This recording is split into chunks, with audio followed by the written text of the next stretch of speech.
지금 여당은 과거 정부의 재정 문제를 탓할 때가 아닙니다. 당장 윤석열 정부가 펼치고 있는 무절제한 감세 정책이 빚어내고 있는 세수 결손과 건전성 악화 문제부터 해결해야 할 것입니다. 여당은 하루속히 국회 원구성에 협조하고 국회에 증언해서 야당과 함께 시급한 민생 회복 대책을 세우는데 동참하길 적극 촉구하는 바입니다.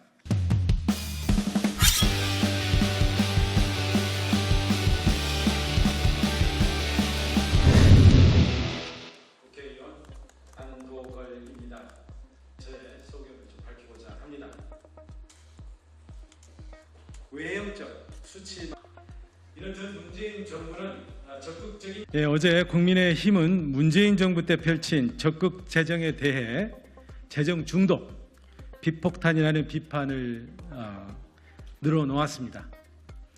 이는 재정 정책의 원인과 성과는 제대로 들여다보지 않는 채 재정 지출, 국채 규모와 같은 외형적 수치만을 앞세운 부당한 억지 정치 공세에 불과하다고 생각합니다. 문재인 정부 때의 재정 정책에 대해서 말씀을 좀 드리겠습니다. 당시 문재인 정부 때 재정 지출과 국채 비율이 증가한 것은 사실이고요. 이는 전대미문의 코로나 위기 속에서 국난 극복을 위해서 적극적인 재정 정책을 펼친 결과다라고 말씀드리겠습니다. 오히려 문재인 정부 때 코로나 극복을 위한 재정 지출 규모와 국가 채무 비율 증가폭은 선진국의 3분의 2 수준으로 상대적으로 낮은 수준을 유지를 했습니다.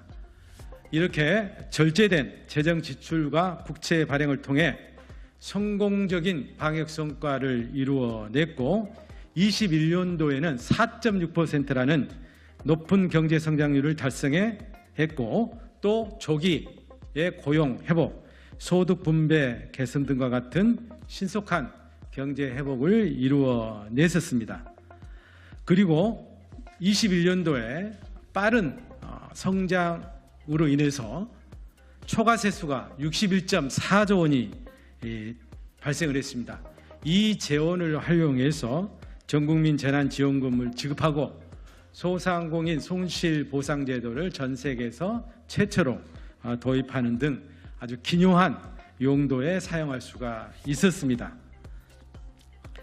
이렇듯 문재인 정부는 적극적인 재정을 통해서 재정과 경기의 선순환 구조를 이루어냈고 이러한 모범적 재정운영 성과에 대해서 IMF 등 국제기구뿐만 아니라 여러 국제신용평가기관에서도 성과를 호평받았습니다.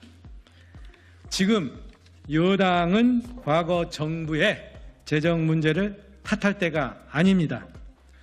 당장 윤석열 정부가 펼치고 있는 무절제한 감세 정책이 빚어내고 있는 세수 결손과 건전성 악화 문제부터 해결해야 할 것입니다. 윤석열 정부는 출범 후 종부세, 법인세, 양도소득세 등 지속적인 감세 조치를 해왔고 금년 한 해 총 25조 원 수준에 달하는 세금을 감면시켜주고 있습니다. 그런데 이러한 세금 감세 혜택은 고소득층과 대기업에 집중되어 있습니다. 그리고 작년 한 해 세수 결손이 56.4조 원이라는 역대급 결손이 발생을 했고 금년 들어서도 4월까지 목표 세수 대비 16조 원에 달하는 세수 결손이 이어서 발생하고 있습니다. 그런데도 지난 16일 대통령실에서는 종부세 폐지, 상속세 감세 등 추가 감세 추진을 발표한 바 있습니다. 비어가는 나라 국간 사정은 아랑곳하지 않고 감세에만 골몰하는 윤석열 정부야말로 부자 감세 중독에 빠진 정부가 아닙니까? 또한 어제 국민의힘은 민주당이 추진하는 민생 회복 지원금 지급을 재정 중독 증세로 폄하하였습니다. 이것은 어불성설입니다.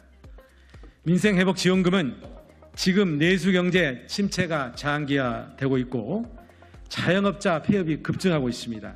그리고 금리, 고금리, 고물가, 고환율로 우리 서민 경제는 신음하고 있습니다. 이런 도탄에 빠진 민생 경제에 돈이 돌도록 하려는 고육지책입니다. 서민 생활의 고통을 함께 아파하고 구제해 보려는 정책적 노력을 재정 중독 증세로 몰아붙이는 것은 도가 한창 지나친 것입니다. 어려운 민생 현실을 감안해 여당은 하루속히 국회 원구성에 협조하고 국회에 증언해서 야당과 함께 시급한 민생 회복 대책을 세우는데 동참하길 적극 촉구하는 바입니다. 감사합니다.